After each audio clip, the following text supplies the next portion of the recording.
가지고 그리스도의 평강이 주장하게 하라는 제목으로 함께 은혜를 나누고자 합니다. 우리는 다사다난이라는 말을 알고 있습니다. 일도 많고 어려움도 많다는 뜻입니다. 정말 다사다난한 2021년이 이제 지나가고 있습니다. 이제 조금 후면 2021년은 끝이 나고 2022년이 밝아오게 될 것입니다. 누구나 이때쯤 되면 지난날을 돌아보고 새로운 마음으로 새롭게 출발하려고 하게 됩니다. 2021년 한 해를 어떻게 살았는가 뒤돌아보면 말 그대로 다사다난했습니다. 우리가 처해 있는 상황과 여건은 정말 좋지 않았습니다. 그런데 마음이 무거운 것은 다가오는 2022년의 전망이 밝지 않다는 것입니다. 오히려 더 나빠질 가능성이 매우 높습니다.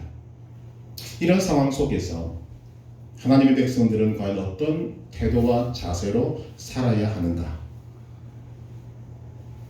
우리는 지난 2021년의 대부분을 믿음이란 무엇인가를 주제로 함께 말씀을 나누었습니다. 또 믿음이란 무엇인가를 가지고 다양한 말씀을 가지고 그 말씀을 나누었습니다. 사실은 더 많이 해야 합니다. 믿음이 무엇인가를 우리는 한두 문장으로 말할 수는 없을 것입니다. 그러나 분명히 말할 수 있는 것은 참된 믿음은 상황과 여건에 따라서 좌지우지 되지 않는다는 것입니다. 참된 믿음은 언제나 그 자리를 지키고 성실하게 하나님을 섬기고 있다라는 사실입니다. 이 믿음이라는 것을 우리는 사실은 구별하자면 신약적인 용어로 사용합니다. 그래서 별 그렇게 어려움을 겪고 있지 않습니다만 믿음이라는 것을 히브리어로 에무나라고 말합니다. 한번 따라해 보실까요? 에무나. 이 에무나라는 뜻, 이 히브리어의 원래 뜻은 신실함이라는 뜻입니다. 그리고 이 신실함이라는 이 에무나라는 믿음을 뜻하는 단어가 쓰여 있는 명확한 구절이 하나 있는데 그것이 바로 출애굽기 17장 12절 이하의 말씀입니다. 거기에 이렇게 기록되고 있습니다. 그 손이 해가 지도록 내려오지 아니한지라. 출애굽기 17장은 출애굽한 이스라엘과 아말렉과의 전쟁이 기록되어 있습니다. 이 전쟁을 보고 모세는 산꼭대기로 올라가고 여호수아가 중심이 되어서 전쟁을 치르게 됩니다.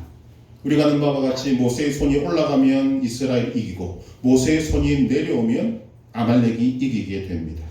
그래서 아론과 훌이 모세의 두 팔을 붙잡고 버팀으로써 이스라엘이 이기게 된 것입니다. 그때의 말씀입니다. 그 손이 해가 지도록 내려오지 아니한지라. 이것을 이제 에무나라는 히브리어 말로 바꾸면 이런 것입니다. 그 손이 해가 지도록 에무나한지라. 여기서 이 말을 어떻게 해석하면 가장 좋을 것인가를 해보면 그 손이 해가 지도록 버티고 있었다라는 것으로 해석하면 가장 잘 이해가 될 것 같습니다. 믿음이란 무엇인가 여러 가지 말로 정의를 내릴 수 있지만 살아보니까 믿음은 버티는 것입니다. 모세의 손이 내려오지 않도록 버티는 것이 믿음이다. 신실하게 하나님이 내가 있으라고 한 그 장소와 시간에 있는 것, 그 상황이 어떻든 바람이 불든 비가 불든 폭풍이 불든 그 자리에 하나님이 있으라고 한 그 시간과 장소에 그 자리에서 버티고 있는 것, 그것이 믿음이라는 것입니다. 우리가 알고 있다시피 힘들고 어려운 2021년이 지나갔습니다. 감사하게도 우리는 믿음으로 버텨냈습니다. 2022년의 전망이 좋지 않지만 우리는 또한 버틸 것입니다. 그것이 믿음이기 때문입니다. 그런데 문제는 이 버티는 것을 어떻게 버틸 것인가 하는 문제입니다. 이를 악물고 버틸 것인가? 아니면 속으로 칼을 갈면서 버틸 것인가? 아니면 무언가 다르게 버티는데 무언가 좀 우리가 충만한 어떤 좋은 것으로 버티는 방법은 없는 것인가? 오늘 말씀을 통해 우리는 그것을 생각해 보고자 하는 것입니다. 하나님이 분명히 우리에게 아름답게 버틸 수 있는 방법을 허락하시고 있고 그것을 가르쳐 주기를 원하고 계시는 것입니다. 여러분, 믿음은 구원을 바탕으로 합니다. 구원은 예수 그리스도의 십자가와 부활을 통해 죽음과 고통과 죄악에서 건짐을 받는 것이고 단절되고 원수되었던 하나님과의 관계가 회복되는 것을 말하는 것입니다. 이 사실을 믿는 것이 믿음입니다. 이 사실을 믿으면 구원이 오고 이 사실을 믿는 것이 꼭 우리의 믿음이 되는 것입니다.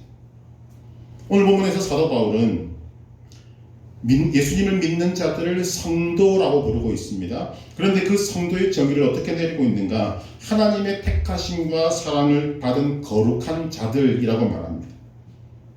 우리는 이 말을 얼마든지 다르게 해석할 수 있습니다. 하나님의 은혜로 구원받은 사람, 죽음과 고통과 죄악에서 건짐을 받은 사람, 하나님과의 관계가 회복된 사람, 이 모든 사람들을 통틀어서 성도라고 부르는 것입니다. 저와 여러분들은 성도가 된 줄로 믿습니다. 그런데 이 성도의 특징이 뭐냐라고 이야기할 때 사도 바울은 오늘 본문 속에서 두 가지를 언급하고 있습니다. 성도의 특징이 무엇인가? 첫째는 평강이고 둘째는 감사라는 것입니다.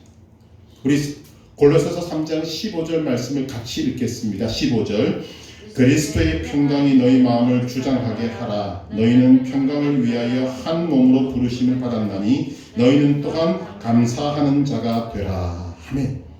평강과 감사가 있는 사람이 성도라고 말합니다. 즉 성도 자신이 먼저 평강과 감사의 사람이어야 한다는 것입니다. 이 평강과 감사를 한 성도가 가지게 될 때 이 평강과 감사는 반드시 그가 속해 있던 가정 속에서 드러나게 됩니다. 그리고는 더 나아가서 그가 속해 있는 교회 또 믿음의 공동체 안에서 이 성도의 특징은 반드시 드러나게 되어 있는 것입니다.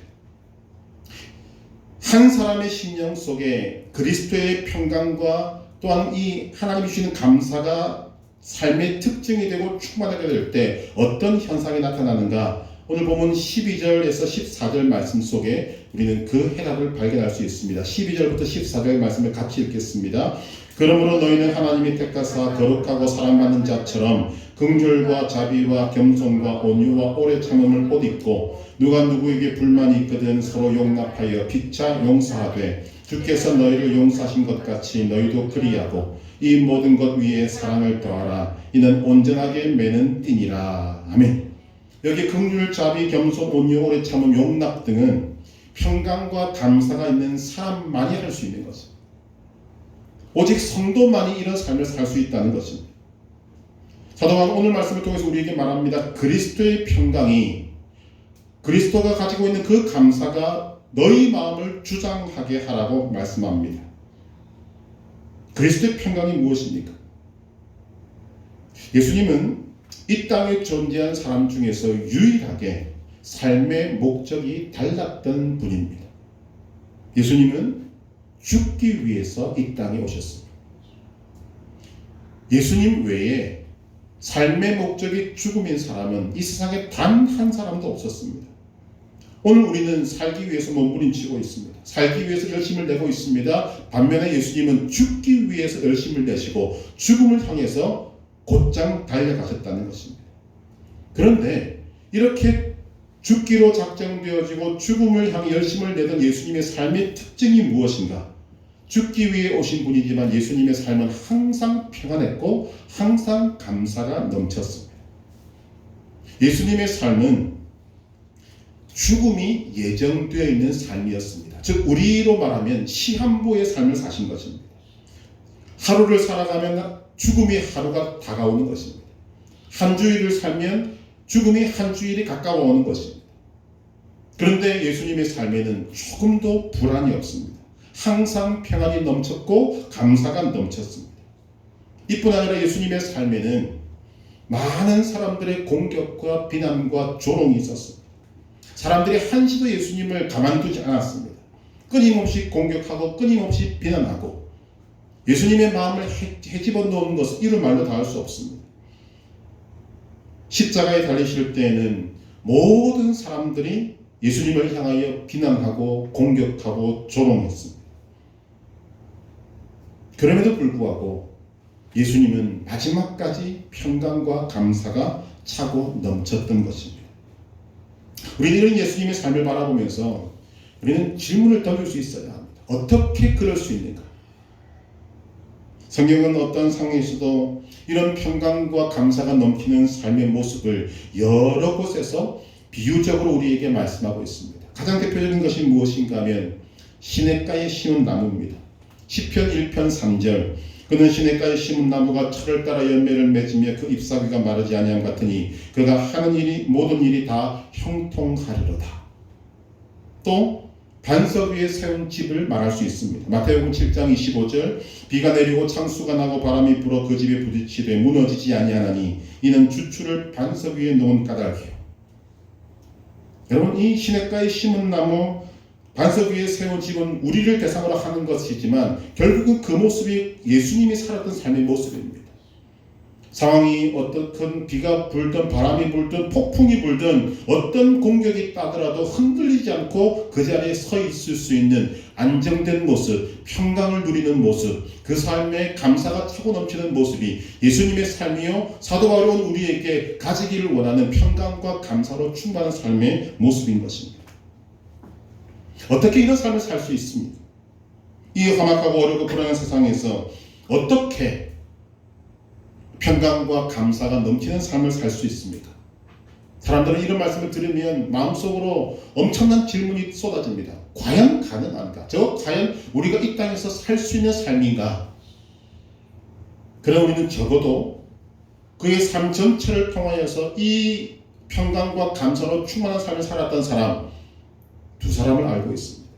한 사람은 예수님이고 다른 한 사람은 이 말씀을 전하고 있는 사도 바울입니다. 적어도 두 사람입니다. 물론 그 외에도 많지만 예수님과 사도 바울은 우리에게 이 삶이 가능하고 얼마든지 살 수 있다고 말하고 있습니다. 그리고 이 삶이 곧 성도들이 이 땅에서 살아야 될 삶이다 라고 말하고 있는 것입니다.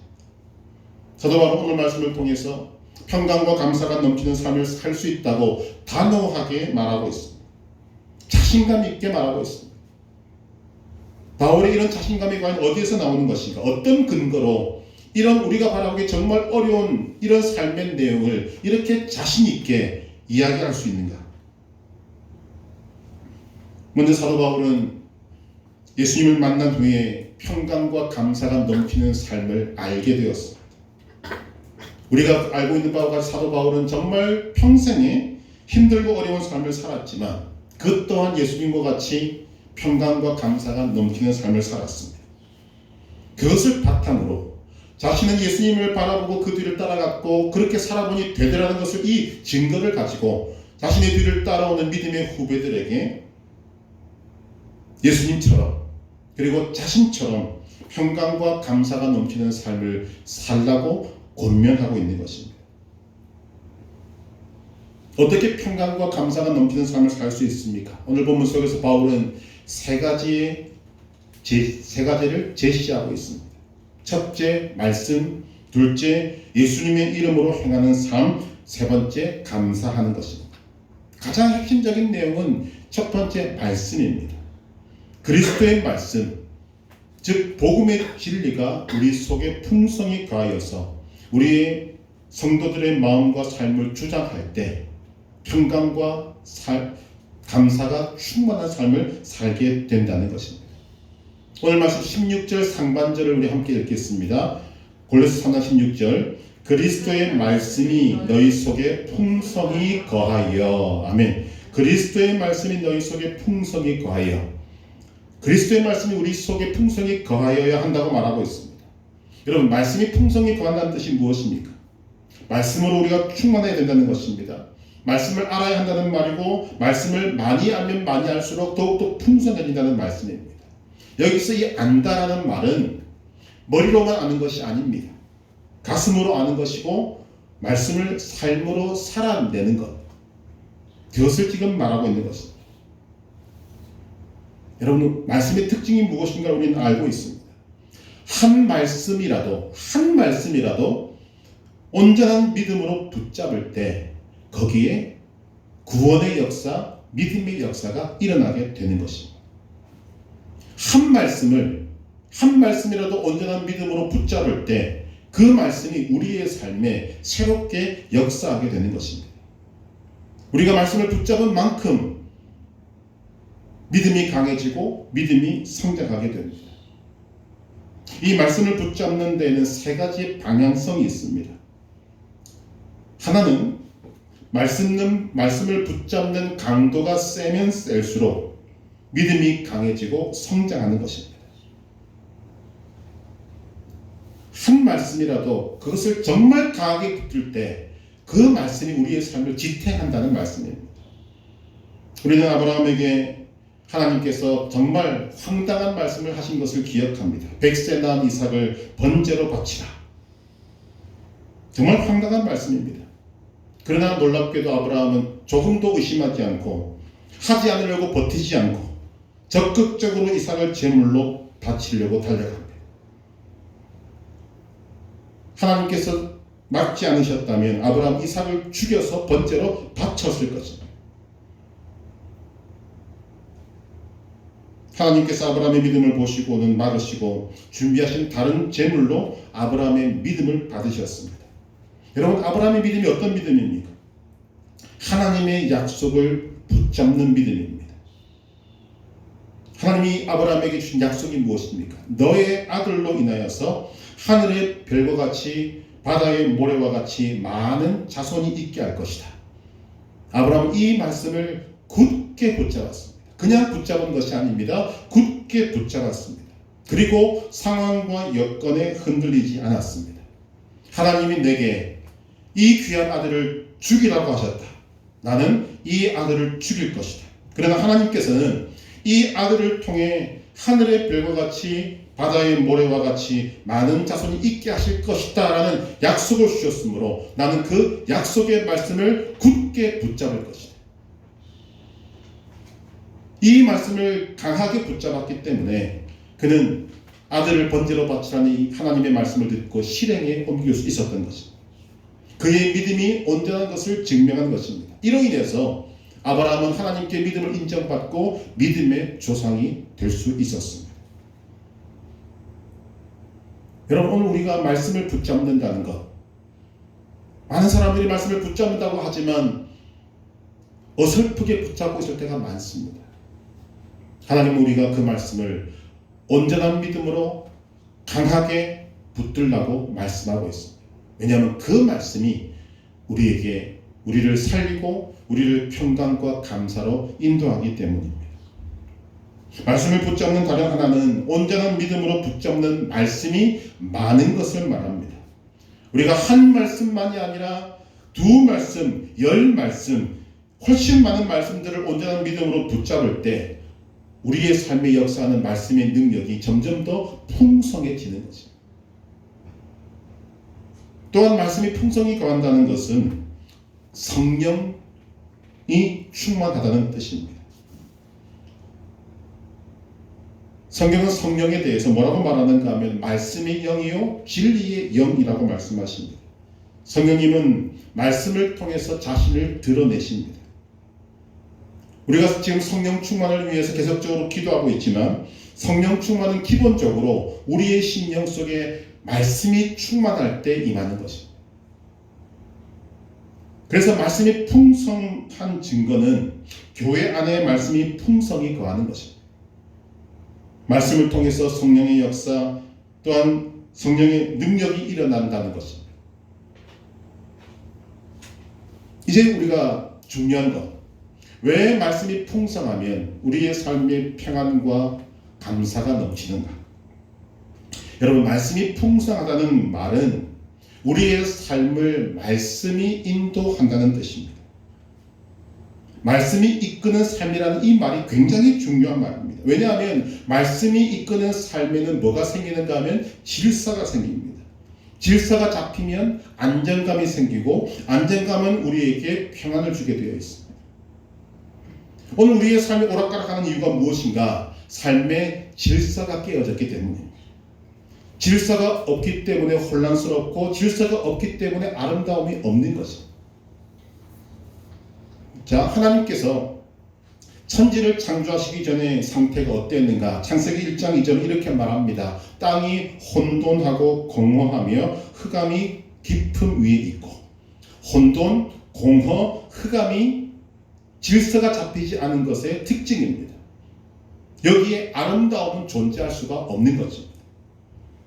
그런데 하나님께서 천지 창조를 하시자 그 안에 질서가 생겼고 안정감이 생겼고 아름다움이 생긴 것입니다. 그래서 하나님께서는 창조하신 세상을 바라보시면서 보시기에 좋았더라. 그리고 인간을 창조하시고는 보시기에 심히 좋았더라 하신 것입니다. 그래서 우주를 뜻하는 그리스어, 헬라어인 이 단어가 코스모스입니다. 질서, 조화를 뜻하는 단어가 우주에 해당되는 단어로 쓰임받고 있는 것입니다. 여러분, 하나님이 창조하신 세상을 보십시오. 매우 질서가 있습니다. 그래서 아름다움을 느끼는 것입니다. 태양에만 보더라도 태양을 중심으로 수금, 지화, 목토, 천해, 명성은 이제 빠졌습니다. 이 8개의 행성이 일정한 거리를 두고 일정한 속도로 일정하게 돌고 있습니다. 우리는 그것을 바라보면서 안정감을 누립니다. 왜? 질서가 잡혀있기 때문입니다. 인간의 육체도 마찬가지라고 생각이 됩니다. 우리 몸은 정말 질서 있고 조화롭게 창조되었습니다. 그 육체가 질서가 있을 때 사람들은 말합니다. 건강한 몸이다. 그러다가 우리 몸에 이 질서 잡힌 것이 깨어지는 것이 뭐냐? 병이 드는 것입니다. 자, 사람이 60만 하더라도 건강할 때는 평안합니다. 그러나 병이 들면 그 평안이 깨어집니다. 인간은 육체뿐이겠습니까? 하나님이 창조하신 인간은 영, 혼, 육의 질서로 창조하셨습니다. 즉 영에 의해서 혼, 육이 인도함을 받는 존재가 인간입니다. 이런 존재는 피조물 중에 인간밖에 없습니다. 인간이 유일한 영이 혼육을 이끄는 그런 유일한 존재가 인간인 것입니다. 영이 인도하고 혼육이 순종하여 따라가는 이상적인 상태가 하나님이 창조하신 원래 인간의 모습입니다. 얼마나 아름다웠는지 모릅니다. 그래서 하나님께서 천지를 창조하신 이후에 하나님의 반응이 보시기에 좋았더라였습니다. 그러나 인간을 창조하고 난 다음에 하나님은 보시기에 심히 좋았더라 라고 아름다움을 하나님 스스로 나타내셨습니다. 그런데 죄가 들어오고 난 후에 이 질서가 깨어졌습니다. 이제 인간의 삶을 영이 인도하지 못하고 혼과 육이 인도하게 된 것입니다. 혼과 육이 인도하는 삶은 죄밖에 없습니다. 혼육이 영을 인도한다는 말은 우리가 창조 질서가 깨어진 존재가 되었다는 것을 의미합니다. 창조 질서가 깨어지니까 뭐를 잃어버립니까? 질서가 깨어지고, 질서가 깨어지니까 안정감이 깨어지고, 안정감이 깨어지니까 평안은 찾아볼래야 찾아볼 수가 없게 되는 것입니다. 그러나 하나님의 은혜로 사람들이 믿음으로 구원받게 될 때, 즉 다시 말씀이 우리 안으로 들어와서 우리의 영이 회복되어져서 말씀이 혼육을 인도하게 될 때 우리는 심령 속에는 다시 질서가 잡히게 되고, 질서가 잡히니까 안정감을 갖게 되고 그 가운데 평강과 감사가 넘치게 되는 것입니다. 이런 사람의 입에서 찬송과 노래와 그리고 찬양이 울려 퍼지게 되는 것입니다. 그래서 오늘 말씀 골로새 3장 16절 말씀을 같이 읽어보겠습니다. 그리스도의 말씀이 너희 속에 풍성히 거하여 모든 지혜로 피차 가르치며 권면하고 시와 찬송과 신령한 노래를 부르며 감사하는 마음으로 하나님을 찬양하고. 그리스도의 말씀이 우리 안에 풍성히 거할 때 인간은 하나님이 창조하신 원래의 모습으로 회복되어져 가는 것입니다. 영이 혼육을 이끌고 이제는 죄와 결별하고 하나님이 원하시는 삶으로 가게 되면 그 속에 평강과 감사가 넘치게 되는 것입니다. 그래서 말씀이 우리 안에 풍성히 거해야 됩니다. 말씀이 우리의 삶을 인도하는 삶으로 회복되어져야 하는 것입니다. 두 번째로 바울은 평강과 감사가 넘치기 위해서는 우리에게 예수님의 이름으로 하라고 말합니다. 말을 하든지 무엇을 하든지. 우리 17절 상반절 같이 읽겠습니다. 또 무엇을 하든지 말에나 일에나 다 주 예수의 이름으로 하고. 아멘. 이 말은 예수님처럼 살라는 말입니다. 다른 말로 말하면 예수님의 뜻을 대리하는 자로서 이 땅에서 살아내라는 것입니다. 그렇다면 예수님은 이 땅에서 어떤 삶을 사셨는가? 하나님의 말씀에 순종하는 삶을 사셨습니다. 철저하게 첫 번째로 말씀드렸던 말씀이 이끄는 삶을 예수님은 실제적으로 살아내셨습니다. 예수님은 많은 고백을 하셨는데 그 중에 몇 가지를 말씀드리면 요한복음 5장 30절 내가 아무것도 스스로 할 수 없노라 듣는 대로 심판하노니 나는 나의 뜻대로 하려 하지 않고 나를 보내신 이의 뜻대로 하려 함으로 내 심판은 의로우니라. 요한복음 6장 38절 내가 하늘에서 내려온 것은 내 뜻을 행하려 함이 아니요 나를 보내신 이의 뜻을 행하려 함이니라.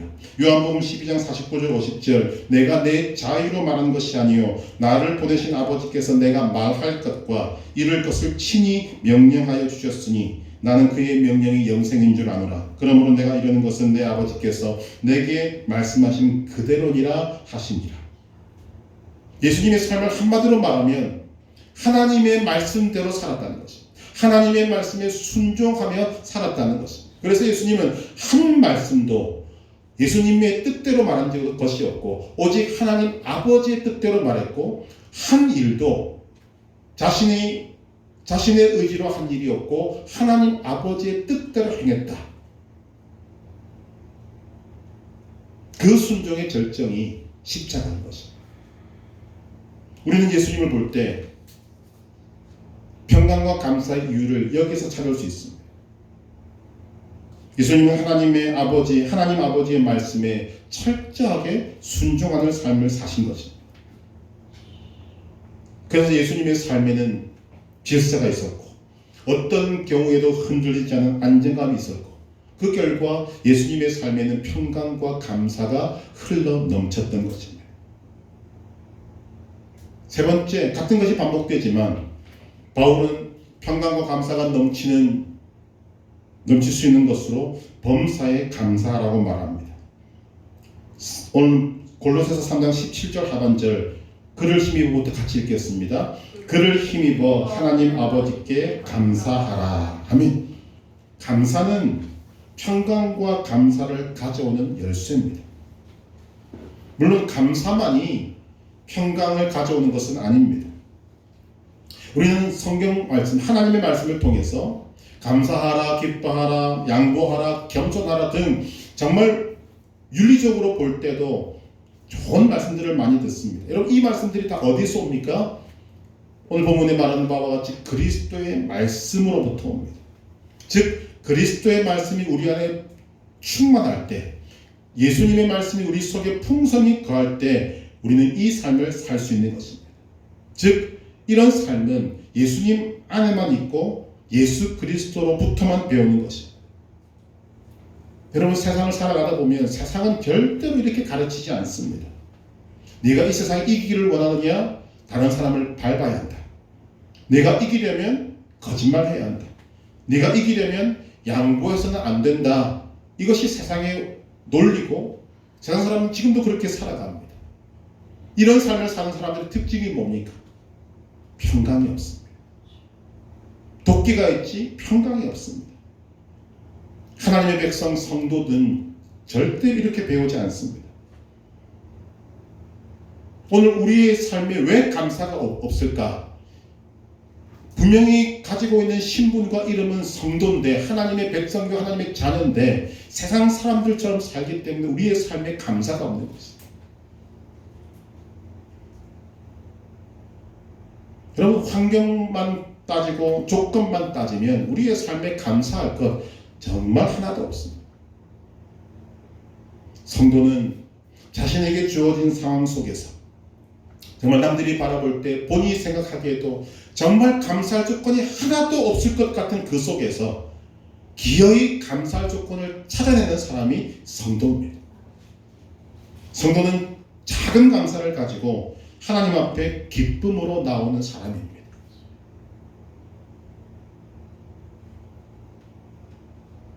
매년 11월 1일부터 21일까지 오륜교회를 중심해서 다니엘 기도회가 있습니다. 올해도 있었습니다. 올해는 이것이 이제 알려진 지 꽤 오래가 되어서 약 15,000개의 교회가 함께 동참을 했습니다. 매일 간증자가 나와서 자신의 삶을 간증합니다. 들어보면 상황과 여건은 다 다릅니다. 말로 표현할 수 없을 만큼 비참한 상황 속에 있는 사람들이 정말 많습니다. 그런데 이들이 앞에 나와서 마이크를 들고 자신의 삶을 간증할 때 공통점이 있습니다. 참으로 삶은 힘든데, 비참한데, 힘이 드는데, 정말 처참할 정도로 이그러진 삶인데 하나님께서는 은혜를 베푸셔서 어떤 상황에서도 버티게 하시더라는 것입니다. 그리고 그에게 기어이 믿음을 심겨주셔서 그 믿음을 가지고 버티게 하시고, 버티는 가운데 억지로 찾아서 감사하니까 그 감사를 붙들고 이제 이겨냄이 나오기 시작하고, 이겨냈더니 미소가 띄어지기 시작하더라는 거지. 물론 그들의 삶이 나의 삶은 아닙니다만 우리의 삶도 나름대로 다 힘들고 어렵습니다. 그러나 동일한 것은 우리가 믿음으로 얼마든지 버틸 수 있다는 것입니다. 견딜 수 있다는 것입니다. 하나님께서 우리에게 그 힘을 심어 놓으셨습니다. 우리가 믿음으로 버티면 어떠한 감사의 조건도 없을 것 같은 그 상황 속에서 감사의 조건을 찾아내고 입술로 고백하고 하나님 앞에 나아오면 그 결과로 지금은 웃고 있는 자신의 모습을 발견하게 되는 것입니다. 그의 삶에 이런 일이 있을까 싶을 정도로 평강이 흐르고, 정말 하나님께서 나에게 이런 감사의 때가 있게 하시는구나 라는 고백을 하고 있는 것입니다.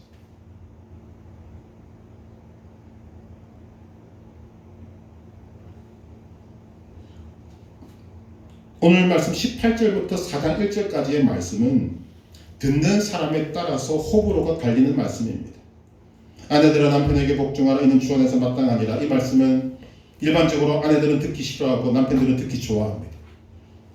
남편들은 아내를 사랑하며 괴롭게 하지 말라는 말씀은 남편들은 듣기 싫어하고 아내들은 듣기 좋아합니다. 여러분, 이 말씀들은 누군가에게 듣기 좋으라고 하신 말씀이 아닙니다. 여러분, 오늘 주신 말씀을 가만히 견주어서 이 말씀이 왜 이 자리에 있는가를 한번 생각해 보아야 됩니다. 성도들의 삶에 그리스도의 평강과 감사가 넘치게 하기 위한 방법적인 것을 실제적으로 하나님이 바울의 입을 통해서 말씀하시고 있는 것입니다.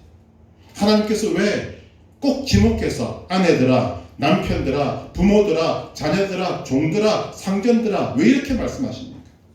삶의 말씀에 순종해서 삶의 질서를 만들어내라는 것입니다. 여러분 한번 생각해 보시길 바랍니다. 남편은 아내를 사랑하고 아내는 남편에게 복종하고 자녀들은 부모에게 순종하고 부모는 자녀에게 너그러운 가정을 생각해 보면 어떤 생각이 드십니까? 좋지 않습니까? 아름다운 가정이지 않습니까? 아름답고 화목하고 안정감 있고 행복한 가정. 지금 하나님 우리에게 그것을 지켜내라고 말씀하고 있는 것입니다. 우리가 이 말씀에 순종할 때 우리가 속해 있는 그 가정에 하나님의 창조 질서가 잡힙니다. 질서가 잡히면 안정감이 있게 되고 그 안정감은 우리 안에 평강과 감사가 넘치게 만드는 것입니다. 우리가 경험하지 않습니까? 방에 물건들이 어지럽게 널려 있을 때 누가 봐도 이것은 혼란스럽지 아름답다고 말하지 않습니다. 왜? 질서가 깨어졌기 때문에. 잘 정돈된 방, 잘 정돈된 거실, 가보면 우리의 마음속에 안정감이 있는 이유는 질서가 잡혀있기 때문에. 하나님이 이런 질서를 위해서 말씀하고 있는 것입니다. 아내들아, 남편들아, 부모들아, 자녀들아, 종들아, 상전들아. 말씀에 순종함으로 질서가 잡히고, 질서가 잡히니까 안정감이 있게 되고, 그 안정감 속에 하나님은 평강과 감사를 차고 넘치게 만드시는 것입니다. 하나님께서는 하나님의 자녀들이 그리스도의 평강과 감사로 충만한 삶을 살기를 정말 간절히 원하고 있으십니다. 이를 위해서 우리가 해야 될 것이 무엇인가? 바로 말씀이 인도하는 삶으로 우리의 삶을 변화시켜야 합니다. 말씀으로 충만해야 합니다. 성령 충만해야 됩니다. 예수님처럼 하나님의 말씀에 전적으로 순종하는 삶을 살아야 합니다. 범사에 감사하는 삶을 살아야 합니다. 그럴 때 우리에게도 예수님처럼 사도 바울처럼 또 믿음의 선진들처럼 우리의 삶에도 똑같은 평강과 감사가 넘치는 삶을 살 수 있게 되는 것입니다. 2021년을 돌아보면 저는 저의 뿐만 아니라 우리의 가정, 서문학교의 성도들을 가정들을 바라볼 때 감사하고 또 감사하게 됩니다. 정말 하나님께서 정말 우리들을 잘 지켜주고 계시는구나. 우리가 지금까지 주님 앞에 많은 감사를 드리고 있지만 우리는 이 감사로 만족해서는 안 될 것입니다. 더 많은 감사를 주님 앞에 올려드려야 할 것입니다. 2022년도에도 말씀이 인도하고 영이 혼육을 인도하는 질서 잡힌 삶이 여러분들에게 이루어지게 되기를 간절히 소망합니다. 그렇지 않으면 그리스도의 평강과 감사가 우리를 지배하지 못하기 때문입니다. 말씀이 여러분들의 삶을 인도하고 영이 여러분들의 혼육을 인도해서 여러분들의 삶의 질서가 잡히고 안정감이 넘치고 또한 거기에 아름다움이 존재하고 그리하여 우리의 심령 속에서 감사가 차고 넘쳐서 어려운 상황 속에서 여러분들이 길을 걸어가는 동안에 찬송이 흘러넘치고 주님 너무 감사합니다. 남들이 다 힘들다고 이야기할 때 여러분들 입에서는 감사가 속삭여지고 남들이 정말 욕을 하는 그런 상황 속에서 여러분들은 하나님을 찬양하는 찬양의 소리가 울려 퍼지고 그것이 그냥 만들어내는 것이 아니라 우리의 속에서 우러나는 정말 그리스도의 평강과 감사가 넘치는 삶을 살 수 있도록 주님은 우리를 인도하시는 은혜가 있을 것입니다. 남들은 2022년을 기대하지 않고 있는지 모르겠지만 저는 기대합니다. 우리가 오늘 말씀을 붙들고 살아갈 때 그리스도의 평강이 우리의 마음을 주장하게 될 때 범사에 감사하는 삶이 이루어지게 될 때 여러분들의 삶에 놀라운 하나님의 은혜가 임하여서 여러분 이 삶을 이겨내고 승리하고 하나님께 감사와 영광과 찬송을 올려드리는 복된 삶이 이루어지게 되기를 주님의 이름으로 축복합니다.